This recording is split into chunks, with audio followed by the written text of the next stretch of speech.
Hola, ¿cómo estás? Te doy la bienvenida a Iglesia Betel Online. Qué bueno es poder compartir la palabra de Dios y aprender juntos. Eso es lo más maravilloso que hoy día, en los tiempos que estamos viviendo, nos puede pasar. Vos sabés que cuando comencé a preparar esta palabra, me vino a mi mente este dilema de la obra de Shakespeare. No sé si te acordás.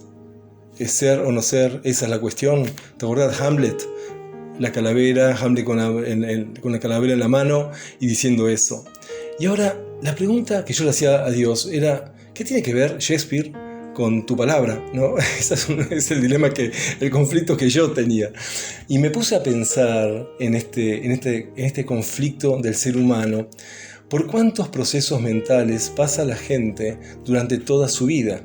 Procesos diferentes, de indecisiones, procesos de dudas, de miedos, de infelicidad, de bronca, de egoísmos, de querer saciarse con un montón de cosas y no puede nunca saciarse.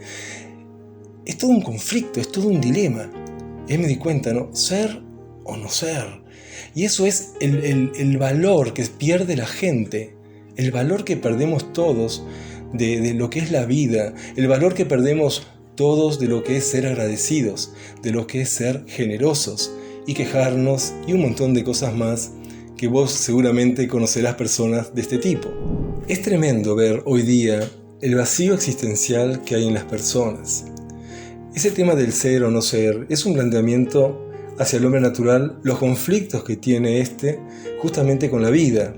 Y es ahí donde entendí y comprendí por qué me bajó a mi mente este dilema de la obra de Shakespeare, pero aplicada a los creyentes, aplicada al camino de Dios. Y ahí me di cuenta de poner ser o parecer. Ese es el dilema, esa es la cuestión, y es una cuestión que muchos tienen. Ser un hijo de Dios o parecer serlo no es lo mismo, tiene una diferencia. El Hijo de Dios es distinto. El Hijo de Dios comprende que cuando entra al camino de Dios y lo transita y lo camina, Él se va viendo cómo todo su ser se va transformando. Hay frutos del Espíritu de Dios, hay una reverencia hacia el Padre, y eso, ¿sabes una cosa? A Dios le agrada. Estamos hablando en este tiempo la importancia que tiene para Dios que seamos agradecidos. Ahora la pregunta es, ¿vos te desesperás por leer la palabra de Dios? ¿Vos sentís ese ferviente deseo, ese anhelo intenso de todos los días ir a la palabra de Dios? Tu respuesta, si es sí, lo estás haciendo buenísimo, porque te aseguro que vas a ver la transformación que produce la palabra de Dios en tu vida. Ahora, si la respuesta de una persona es, y bueno, cada tanto escucho, leo, porque no tengo tiempo. Bueno, la persona pone quizás muchas excusas. Yo quiero decirles a esas personas que piensan de esa manera o que desestiman la palabra de Dios, que están en un proceso de estancamiento espiritual, en un proceso de no crecimiento espiritual. Y es una posición muy delicada porque trae consecuencias que son muy serias, que es la tibieza espiritual. Tenemos que tener mucho cuidado con esto, porque es un estado de ingratitud. Justamente, la tibieza espiritual es un estado de ingratitud. Hay que salir pronto de esa posición, pero lo más rápido posible y darse cuenta. Por eso tenemos que hacernos esa auditoría personal cada tanto. ¿Sabes? Lo que verdaderamente descubrimos en la palabra de Dios es su gracia y es su generosidad, la gran generosidad que Él tuvo con nosotros. Él es muy generoso y lo fue con vos y conmigo. ¿Y dónde lo resume eso? En Juan 3:16, donde dice: de tal manera amó Dios al mundo que ha dado a su Hijo unigénito para todo aquel que en Él cree no se pierda y tenga vida eterna. ¿Sabes lo que significa que el gran Creador soberano de todo te ha apartado para Él? Cuando ves y te paras en el medio del cielo y ves toda la plenitud de ese cielo, la maravillosa creación de Él, y envió a Jesús, a Yeshua, para salvación tuya y mía. Eso es maravilloso. La generosidad de Dios Es un don precioso que Él te regala y vos tenés que tomarlo. Vos sabés, conozco muchas personas que son muy generosas y no lo conocen a Dios, solo lo conocen de oídas, como decía Job, ¿no?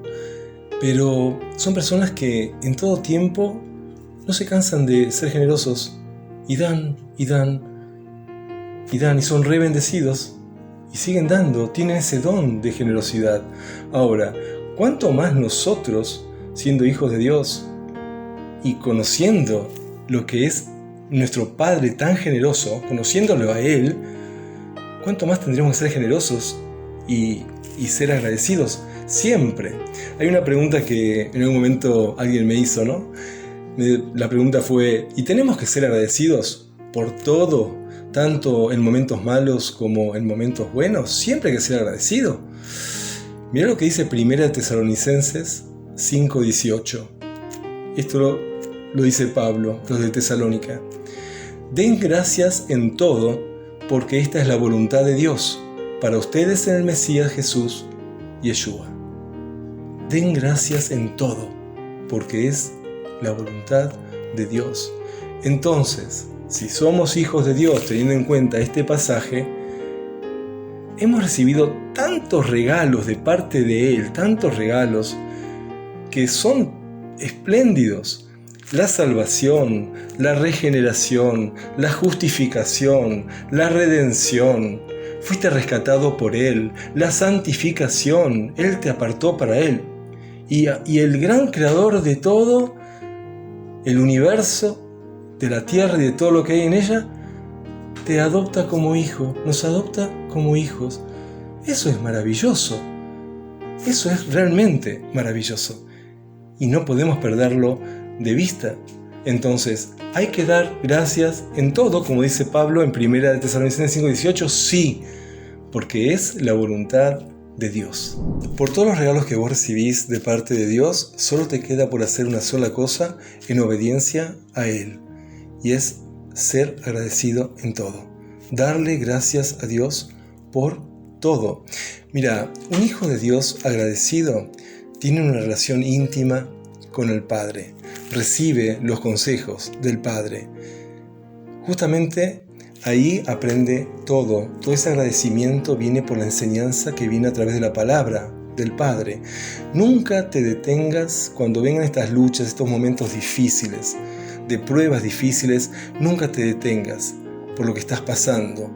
Mira, un hijo de Dios sabe perfectamente que en la palabra de Dios va a encontrar el refugio, va a encontrar la enseñanza, va a encontrar las correcciones, el consuelo, la fortaleza verdadera que su alma necesita. Ahora, por todo esto va a encontrar la victoria, va a encontrar la bendición, y esa persona que está en esa búsqueda encuentra la salida. El ser un seguidor del Mesías, quiero decirte también, que no te exime de pasar las pruebas difíciles, las pruebas dificultosas. Había una creencia hace muchos años que ¿cómo vas a pasar pruebas de este tipo? ¿Por qué estás enfermo? ¿Por qué esto? Se ve que seguramente has pecado en algo. Bueno, esas son las tonterías humanas, ¿no? Los pensamientos de un hombre carnal. Pero date cuenta que el seguir al Mesías no te exime de no pasar pruebas, porque las vamos a pasar en el trayecto de nuestra vida, las vamos a pasar. Mirá lo que dice Santiago 1, 2, 3. Dice: hermanos míos, tengan por sumo gozo cuando se encuentren en diversas pruebas, sabiendo que la prueba de su fe produce paciencia. Qué hermoso fruto el de la paciencia. Cuando se pone a prueba nuestra fe, surge el fruto de la paciencia. ¿Pero cuándo? Cuando estamos conectados en una comunión íntima con el Padre. Entonces alguno me puede estar diciendo con toda la razón: ¿usted me quiere decir que en todo momento tengo que ser agradecido en los tiempos buenos, en los tiempos malos? ¿Cómo es eso? Porque, ¿sabe una cosa? Me puede decir alguien, totalmente puede estar de otro lado en este momento. En este momento estoy pasando el peor momento de mi vida, estoy derribado, estoy abatido, mi alma no tiene consuelo, estoy quebrado, estoy triste, tengo 1000 preguntas, no tengo ninguna respuesta. ¿Tengo que estar con una actitud gozosa? y agradecida en el estado que estoy? Qué pregunta, ¿no? Qué pregunta, con cuánta razón. Con cuánta razón. Miren, cuando uno atraviesa una adversidad de estas que te voltean, que son dolorosas, no es que nos gozamos en adversidad, no es que nos gozamos en la prueba. ¡Ay, qué feliz que soy con esta prueba! No, para nada. Tenemos que comprender que la prueba a la que está sometida nuestra fe produce el fruto de la paciencia.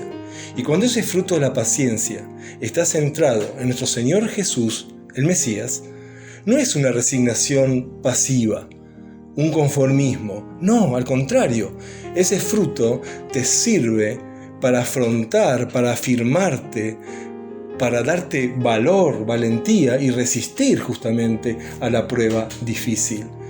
O sea, un corazón que está convertido es un corazón que no vacila, que sabe perfectamente dónde está parado y en quién está creyendo. Mirá lo que dice 1 de Pedro 1, 6, 9. Te lo voy a leer. Dice: en esto se alegran a pesar de que por ahora, si es necesario, estén afligidos momentáneamente por diversas pruebas, para que la prueba de su fe, más preciosa que el oro que perece, aunque sea probado con fuego, sea hallada digna de alabanza, gloria y honra en la revelación de nuestro Mesías Jesús. A Él lo aman sin haberlo visto. En Él creen y, aunque no lo vean ahora, creyendo en Él, se alegran con gozo inexplicable y glorioso, obteniendo así el fin de su fe, que es la salvación de sus almas. Amén. Es la voluntad de Dios, de estar alegres, que nuestro corazón, en la confianza que tenemos en Él, se goza en el amor que el Padre tiene por nosotros y cómo nos sostiene. Pero hay que conocerle para esto. ¿Me explico lo que te quiero decir? Te voy a pasar 3 razones obvias por qué Dios quiere que seamos agradecidos. Primero, simplemente tenemos que ser agradecidos porque Él es el soberano creador de todas las cosas. Y Él es el que lo ordena. Y yo, por obediencia, tengo que obedecerle. Punto. Entonces tenemos que entender que toda forma de ingratitud es tropiezo, es pecaminosa. Hay que tener mucho cuidado con la ingratitud. Por eso Dios quiere que seamos agradecidos, porque hay bendiciones para los que son agradecidos y dan gracias en todo. Otra razón importante, que Él se agrada en la obediencia y reverencia de sus hijos. Un hijo de Dios con gratitud reconoce la soberanía de Dios. En cambio, una persona ingrata no reconoce nada. El Hijo de Dios recuerda siempre que el dolor perfecciona, el dolor restaura, el dolor afirma, fortalece y el dolor establece. Eso no lo podemos perder de vista. Mirá lo que dice 1 de Pedro justamente 5:10, que habla de esto. Y dice: cuando hayan padecido por un poco de tiempo, el Dios de toda gracia, quien nos ha llamado a su eterna gloria en el Mesías Jesús, Él mismo los restaurará, los afirmará, los fortalecerá y los establecerá. ¡Wow! Y otra razón obvia por la cual Dios quiere que seamos agradecidos es que Dios rechaza y juzga la ingratitud. Mirá lo que dice en Romanos 1:21. Pues habiendo conocido a Dios, no le glorificaron como a Dios, ni le dieron gracias, sino que se envanecieron en sus razonamientos y su insensato corazón fue entenebrecido. Date cuenta de la importancia de ser agradecido. Dios tiene la mirada puesta sobre tu vida, sobre tu casa y sobre tu familia.